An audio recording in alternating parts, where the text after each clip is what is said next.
you down on the marlin board, or probably more than likely me. So what we're going to do is we're going to kit you up with a really thick, heavy wetsuit that's going to make you really buoyant, okay? And to counteract that, we've got some lead weights there in a big backpack that you're going to wear. That'll counteract your buoyancy and it'll keep you grounded in the cage, okay guys?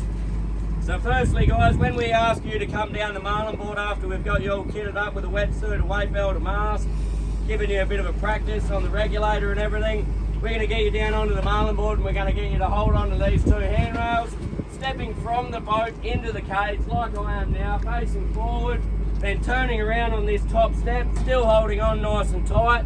Then we'll ask you to lower yourself down into the cage so that you obviously can't fall out, you can only fall in. So what we say is to go down either 2 or 3 steps depending on how tall you are. Obviously someone like me, 2 steps is pretty good. For the taller blokes there, you're probably going to want to go down 3 steps, alright? That way you put your centre point in the cage, and if you are to fall off the ladder, you're only going to fall down into the cage and not out of the cage, alright? So at this stage guys, we're going to give you a regulator and take a photo of you.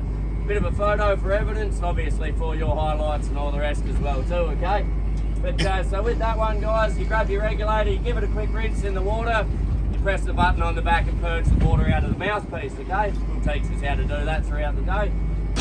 So once you've done that guys, we'll ask you to basically have a bit of a practice here on the surface, get your face wet, get used to the breathing, and then as you feel comfortable, facing the ladder, climbing down 1 step at a time, big deep breath in, big deep breath out, all the way to the bottom guys. And you will notice there's a nice handy handrail situated the whole way around the cage. That's there for a reason guys, it's for you to hold on to. And there's also a little footrail down the bottom that you can tuck your feet under, okay? So what we like to say is tuck your feet under that footrail, hold on to the handrail and ride the cage. Don't let the cage ride you, you ride it. Alrighty guys, so what we'll have is we'll have 4 divers either side, up to 8 divers in the cage at one time. Once we give you a regulator, we'll tell you a position in the cage. That's your position for the remainder of your dive.